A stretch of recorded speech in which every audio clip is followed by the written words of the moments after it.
bueno chicos, ustedes me han pedido bastante que imite la saga de qué está mal con Warner que tengo en DC, con Disney o con Sony, y vaya que quiero hacerlo, pero créanme, la investigación es mucho más larga. Y mientras comentaba esto, mi secretario de Star Wars, Alex, bueno, amablemente se ofreció a hacer el guión completo del qué está mal con Star Wars, y vaya que le quedó hasta más extenso de lo que pensé, así que bueno, vamos a empezar con el tema. Recalco en caso de que no quede lo suficientemente claro, salvo algunas anotaciones y correcciones muy puntuales que voy a mencionar. Todo lo aquí dicho es creado por mi secretario de Star Wars, así que ya saben, cualquier polémica, queja, felicitación o demás se la tienen que hacer llegar a él, y si les gusta esto, bueno, denle ánimos para que ya se abra su canal de Star Wars. Ahora sí, sin más preámbulos, comencemos. ¿Qué está mal con Star Wars? Para poder entender el desastre que está pasando en la galaxia muy lejana, debemos entender un poco de su historia. No mucho después de que la primera película de Star Wars fuera un éxito que ni el mismo George Lucas pudo dimensionar, ya que era un proyecto al que ni él mismo le tenía fe, al punto que Mark Hamill pidió que su nombre fuera omitido de los créditos, Lucas comenzó a capitalizar su idea fuera de las películas. Lo primero que vino fue el inolvidable especial de Navidad, que es recordado como una de las peores cosas que le han pasado a la humanidad.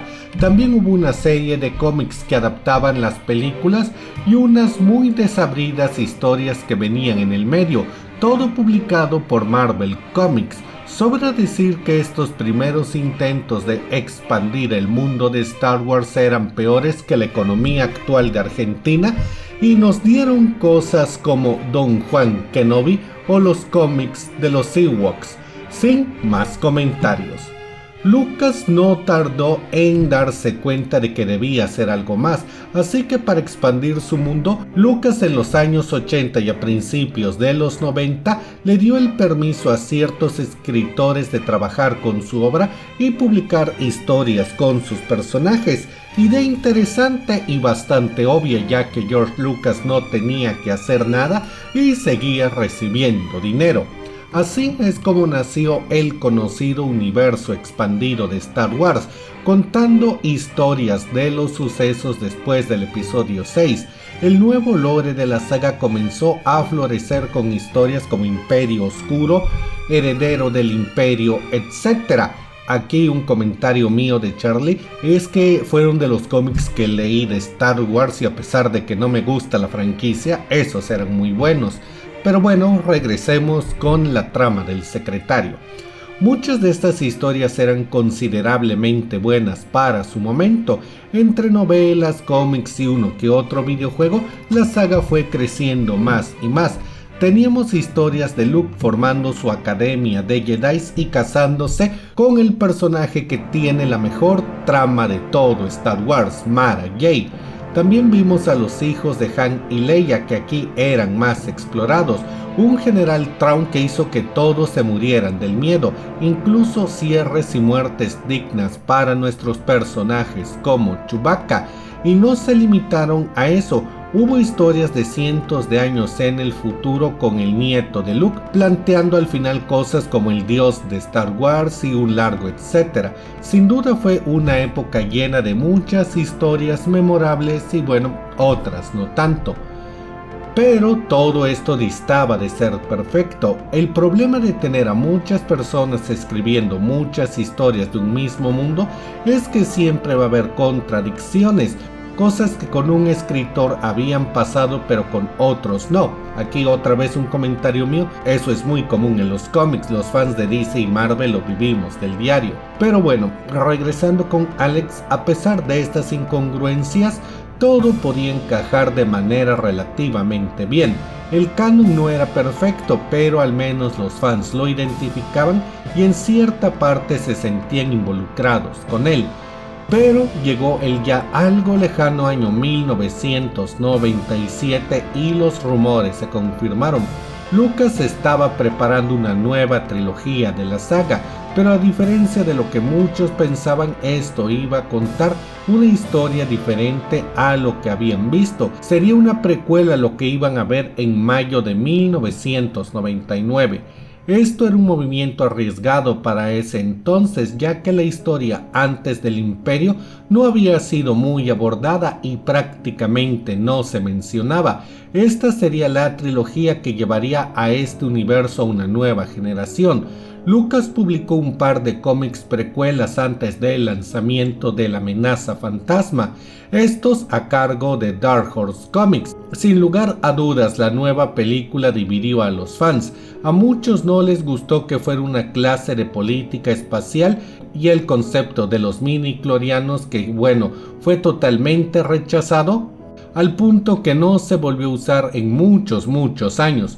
Otro comentario mío de Charlie: el concepto de los mini-clorianos es infinitamente superior al original. En la trilogía original, la fuerza es básicamente magia sacada del culo sin explicación. Los mini-clorianos son ciencia ficción más estricta en un mundo de, ciencia ficción. Pero regresemos con Alex. Las ideas de las precuelas eran lo que muchos fans hubieran querido, ver a los Jedi y a su orden. Obi-Wan y Qui-Gon fueron de lo mejor, y no hablemos del impacto que fue Darth Maul al encender su sable doble. La acción mejoró con una tecnología que permitía hacer peleas con sables de luz más rápidas, dinámicas y con acrobacias que eran un gran cambio a las peleas de la saga anterior. Otra vez una nota mía: una de las cosas por las que no me gusta Star Wars es por la hueva que me daban las peleas de la saga clásica. Pero continuemos. Star Wars mostró que seguía siendo rentable, así que en el plazo de la primera a la segunda película, los juegos, cómics y libros estuvieron a la orden del día. Se presentó por primera vez a los Mandalorianos y sus altercados con los Jedi, y cuando el episodio 2 llegó a los cines, volvió a dividir a la crítica. La primera mitad del ataque de los clones estaba bien, no sobresalía pero no te aburrías. Lo que todos le reprochan fueron las escenas románticas de Anakin y Padme que yo le tiré mucho hate a Padme la primera vez, pero la última parte sin lugar a dudas compensa lo demás. Los Jedi están en su máximo esplendor. Un villano como el Conde Dooku es más que destacable, y podemos ver más acerca de la galaxia. Ese lado de aventuras y guerra fue algo bastante bueno que se creó para la película del ataque de los clones. Sin embargo, Lucas tenía más planes para explotar un diálogo de Una Nueva Esperanza. El episodio 3 no tardó en empezar a prepararse y Lucas comenzó a poner manos a la obra. Comenzó con videojuegos de muchos años atrás para Knights of Old Republic, juego que hasta la fecha es aclamado, y esto empezó a dar forma a la que quizás es la pieza más importante de lo que fue el viejo canon de Star Wars. Al estar situada cientos de años antes de La Amenaza Fantasma, le daba a los creadores la capacidad de hacer sus historias sin interferir con ningún plan de Lucas y abordar cosas como los Sith y los Jedi. Sobra decir que los juegos de Knights of the Old Republic siguieron saliendo y expandiendo todo el pasado de una manera magistral. Las novelas y los videojuegos de las películas que aún no se estrenaban comenzaron a crearse, y Lucas, para mostrar más de la guerra de los clones y dar pie a una nueva película, llamó a Genndy Tartakovsky, creador de Samurai Jack, para una serie animada de 3 temporadas que contaría lo que fue la guerra. La serie fue bastante querida y bastante buena, para ser sinceros. Quizás era muy corta, pero se suponía que era solo para dar continuidad entre las películas. Entonces llegó el año 2005 y al fin vimos La Venganza de los Sith, la cual se puso al nivel del Imperio Contraataca, y el debate entre cuál es la mejor de la saga es interminable. Aquí recalco, estas son las opiniones de Alex, yo no les veo realmente tanta diferencia en ese punto, pero sin lugar a dudas, los juegos de KOTOR estaban en su punto más alto, y sin lugar a dudas, el universo expandido de Star Wars apenas estaba comenzando. Fue en el año 2008 que Lucas hizo una de sus mejores apuestas. Ese año, un joven fanático de la saga decidió retomar el tema de la guerra de los clones que había sido dejado de lado un poco en el medio audiovisual por darle seguimiento a la antigua república. Así es que decidió sacar una película animada en 3D de la guerra de los clones, para que ese mismo año saliera la serie animada en 3D. A la película le fue regular, pasó sin pena ni gloria, pero captó la suficiente atención para que la serie de Clone Wars de 3D sí llamara mucho público. Lucas le tuvo fe al joven del sombrero, cuyo nombre era Dave Filoni, y dejó que la serie pasara a su primera temporada, siendo su público objetivo los niños. Sin embargo, Filoni no quiso irse por lo seguro y decidió tomar, sin perder claro, el toque infantil en ciertos momentos. La serie en su primera temporada fue un éxito de audiencias y logró que Lucas tomara más en serio las ideas de Filoni y lo comenzara a preparar para ser su aprendiz. La serie en su segunda temporada subió el tono a algo un poco más serio, tocando temas más fuertes de la guerra. Lucas le enseñó a Filoni todo lo que sabía y al final llegó a confiar tanto en él que lo llamó su Padawan y su sucesor definitivo.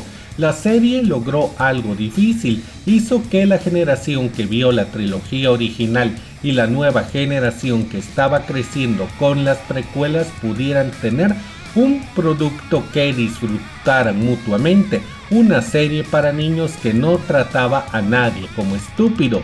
Filoni hizo una serie que podía pasar de un chiste simple a ser un Vietnam en el espacio. Los premios le llegaron a la serie y las críticas nunca fueron malas y llegó a sacar más de una lágrima a los fans. Esta serie es la prueba de que Star Wars es una franquicia con mucho que explotar y bien trabajada cuando se le da a las personas correctas. Sin duda, esa fue la época dorada del universo expandido. KOTOR y Force Unleashed mostraban cómo los videojuegos llevaban a los fans a ser parte de esta franquicia. The Clone Wars, con la saga en su principal punto y novelas como Dark Ages, expandían todo sin chocar entre ellas, habiendo un buen balance y no creando tanta confusión entre los canons. Y entonces, ahora si todo iba tan bien, ¿cómo llegamos a Rey Skywalker? Sencillo, hay una única culpable, esta mujer, Kathleen Kennedy. En el año 2012, George Lucas se había dado cuenta de que no era eterno y que debía dejar el mando. Él sabía que Filoni era su sucesor definitivo. Sin embargo, Filoni es un creativo, no un ejecutivo. Él es el chico que debía estar al frente de las producciones, creando series, mas no administrándolas. Lucas sabía que debía conseguir a alguien que supiera manejar de negocios. Y ahí básicamente hizo un trato con el diablo. George Lucas vendió Star Wars por la muy envidiable cantidad de $4.000 millones a Disney en 2012. Disney de inmediato se puso a trabajar en una trilogía.